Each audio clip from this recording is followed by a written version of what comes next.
Assalamu alaikum dear students. Today we will study about phrase and its types and clause and its types. A phrase is a group of words that acts in a sentence as a single part of speech. Phrase लफ्ज़ों का वो मजमूआ होता है जो कि एक जुमले में एक अलहदा part of speech के तौर पर काम करता है. A phrase is usually part of a larger construction like a clause or sentence. तो फ्रेज़ जो है वो क्लॉज या सेंटेंस का जो कि एक बड़ा जुमला होता है उसका एक हिस्सा होता है. A phrase is not a sentence. Phrase एक जुमला नहीं होता because it is not a complete idea with a subject and a verb, क्योंकि ये एक फ़ाइल या अपने फ़ेल के साथ एक मुकम्मल ख़्याल नहीं होता, इसलिए हम इसे सेंटेंस नहीं कह सकते.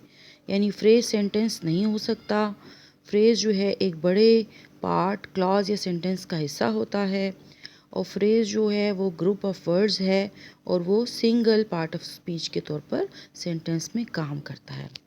Examples in italics. इटैलिक्स में आप देखें एग्जाम्पल्स हैं. On a farm, one gets accustomed to working in the heat.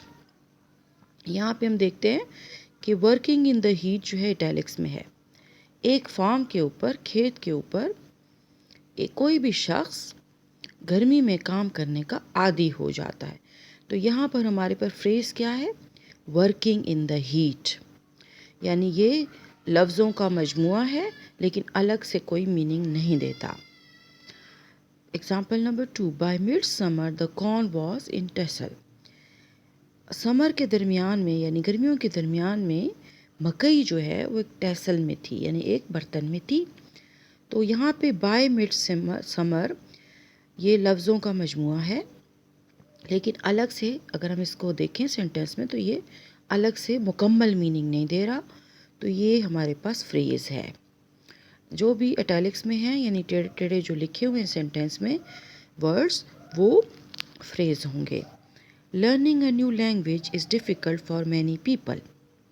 एक नई ज़ुबान सीखना बहुत से लोगों के लिए मुश्किल है. तो यहाँ पर फ्रेज़ है लर्निंग अ न्यू लैंग्वेज. हम देख सकते हैं कि लर्निंग एक वर्ड है, दूसरा, न्यू दूसरा, तीसरा और लैंग्वेज चौथा. यानी ये ग्रुप ऑफ वर्ड्स है लर्निंग अ न्यू लैंग्वेज और ये से हम फ्रेज़ कहेंगे. सेंटेंस का एक पार्ट है. आप देख लें ये लार्जर सेंटेंस है और उसका एक पार्ट है. I have always wanted to learn would working.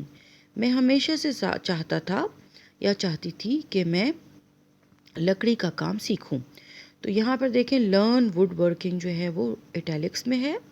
तो ये टू लर्न वुड वर्किंग जो है ये पूरा का पूरा फ्रेज़ है. Many cities encourage residents to separate recyclable items. काफ़ी ज़्यादा शहर रहने वालों को, रहाइश पजीर लोगों को इनकरेज करते हैं, उनकी हौसला अफजाई करते हैं कि वो रिसाइकलेबल आइटम्स को अलहदा रखें.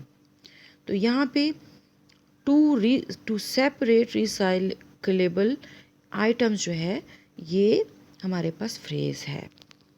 उम्मीद है बच्चों आप ये सीख गए होंगे कि फ्रेज़ क्या है. Let us see noun phrase. A noun phrase has one or more words working together to give more information about a noun. अब हम देखेंगे नाउन फ्रेज़ जो है इसमें क्या होता है. एक या उससे ज़्यादा अल्फाज होते हैं जो एक नाउन के बारे में हमें मज़ीद इंफॉर्मेशन देते हैं. A noun phrase can function as a subject or object.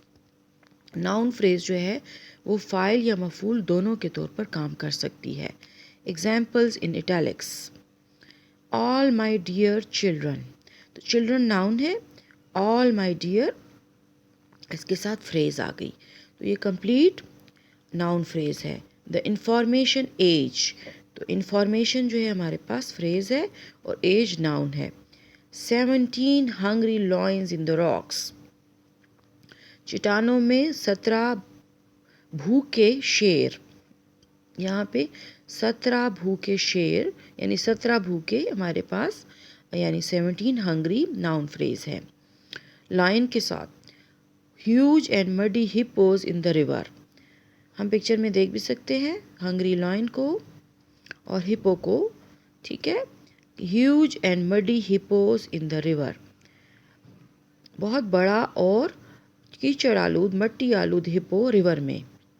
तो यहाँ पे huge and muddy noun phrase है। तो नाउन फ्रेज जो है नाउन के बारे में जो मुख्तलिफ हमें इंफॉर्मेशन देता है और इसमें दो या दो से ज़्यादा वर्ड्स हो सकते हैं, जैसे all my dear, the information, 17 hungry, huge and muddy. Let's move towards adjective phrase.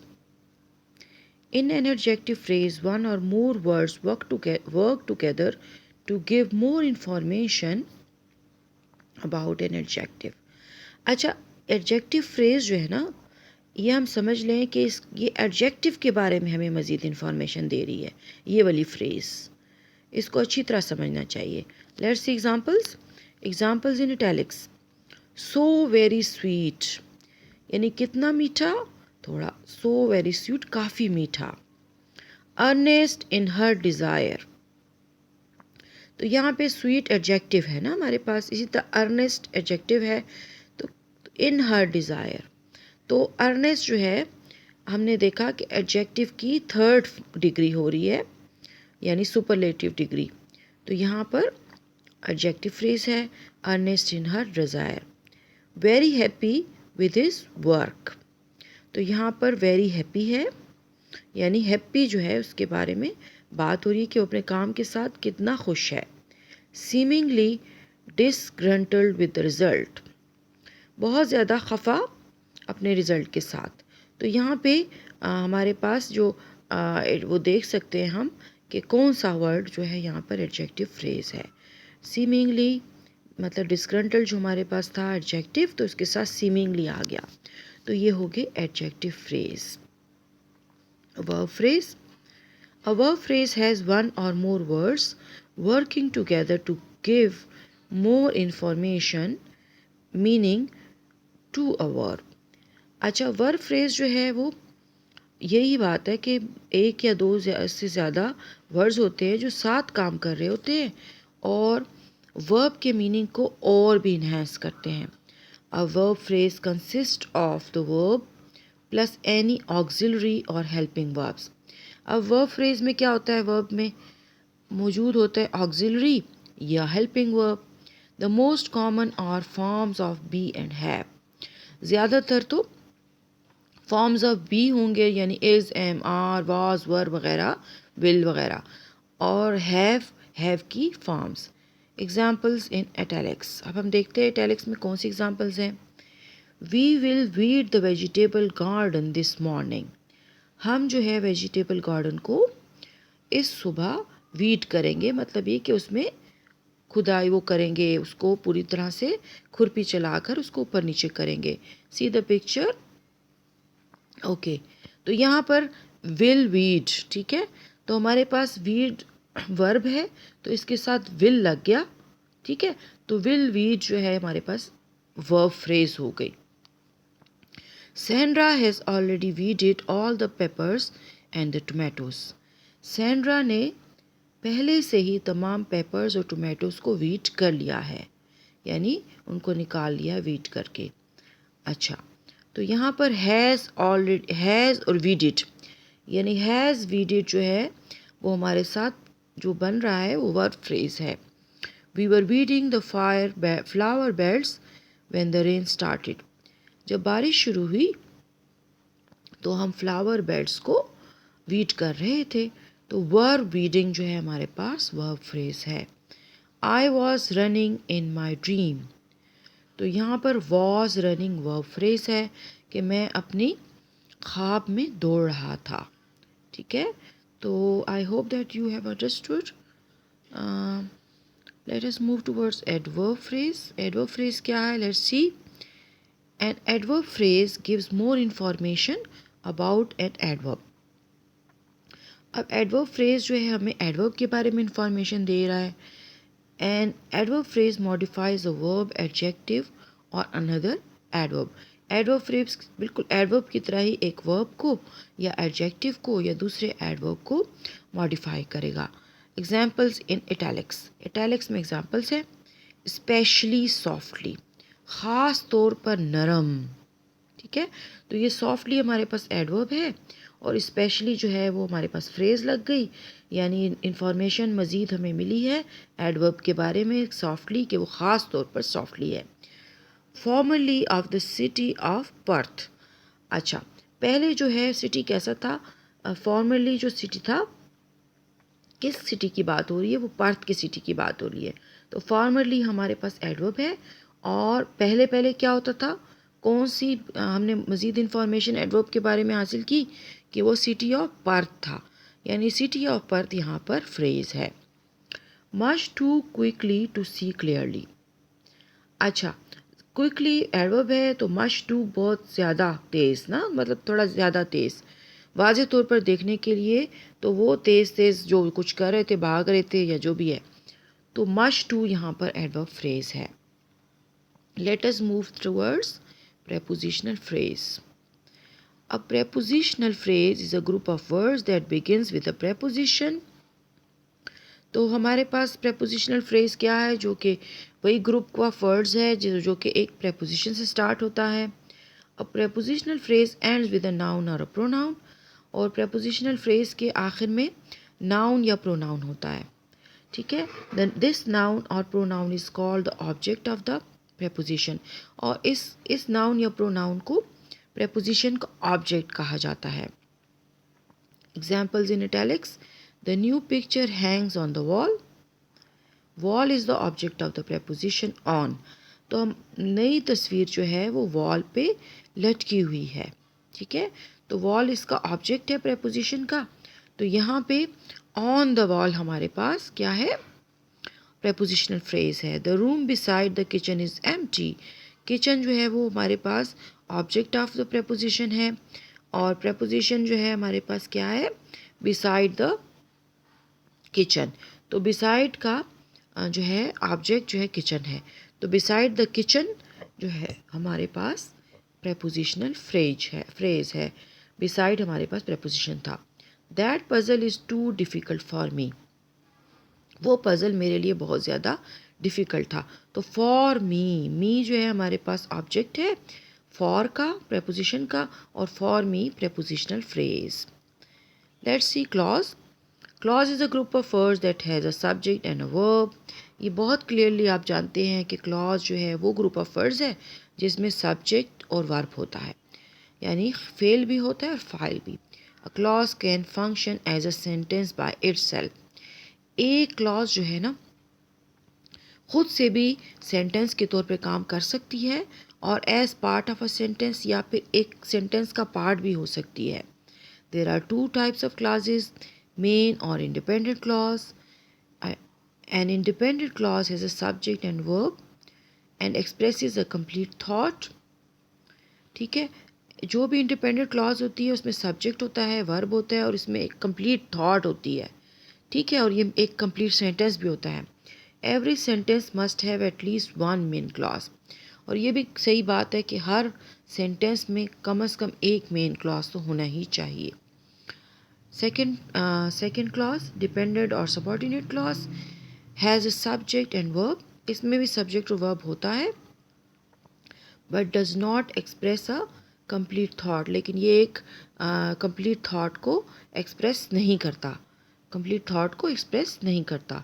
It can not stand alone as a sentence, और ये जो है अलग से एक सेंटेंस के तौर पर नहीं आ सकता, यानी अलग से सेंटेंस नहीं हम इसे कह सकते। Clause types. अब ये क्लॉज की भी इसी तरह जैसे हमने फ्रेज की देखी टाइप्स हैं। There are 3 types of subordinate clauses. Subordinate clause भी एडजेक्टिव क्लॉजेज हो सकते हैं जो कि मॉडिफाई करते हैं नाउन या प्रोनाउंस को। एडवर्ब क्लॉजेज हो सकते हैं जो कि मॉडिफाई करते हैं वर्ब्स को, एडजेक्टिव्स को या फिर वो एडवर्ब्स को। नाउन क्लॉजेज भी हो सकते हैं जो कि फंक्शन करते हैं नाउन के तौर पर। A subordinate clause is dependent on the rest of the sentence. जो एक सबऑर्डिनेट क्लॉज होती है वो हम जानते हैं अच्छी तरह कि वो दूसरे सेंटेंस पर उसका इन्हिसार होता है, मुनहसर होती है। रिलेटिव प्रोनाउन यूजुअली इंट्रोड्यूसेस अ सबऑर्डिनेट क्लास, और ज़्यादातर रिलेटिव प्रोनाउन जो है वो सबऑर्डिनेट क्लास को वो जो है इंट्रोड्यूस कर रहा होता है। अब इसके एग्जांपल्स देखते हैं। Let's see examples. I enjoy a hot bath after I work a full day. मैं जो हूँ पूरा दिन काम करने के बाद, ठीक है, मैं एक गरम गरम बात इंजॉय करता हूँ।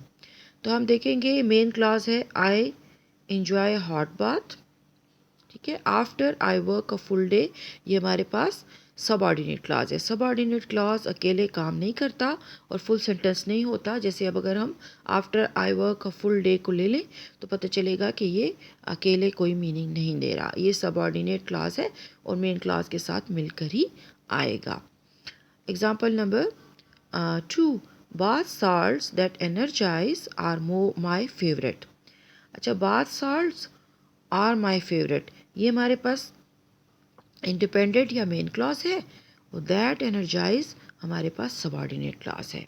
यानी हम सेंटेंस की फॉर्मेशन इस तरह भी कर सकते हैं कि आधी बात पहले, फिर उसके बाद आधी बात आखिर में, और बीच में अपनी कोई दूसरी बात, तो मतलब उसी से related. Whoever likes bath will enjoy bath salts. अच्छा, ये जो है हमारे पास ये सबऑर्डिनेट क्लास है। हूएवर लाइक्स जो है बाथ्स, जो है जो कोई बात को पसंद करता है वो बाथ साल्ट्स को भी बस इंजॉय करेगा। I hope that you will have understood.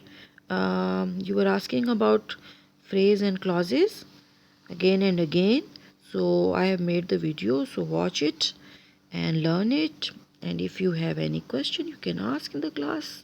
Okay, see you next time. Allah Hafiz.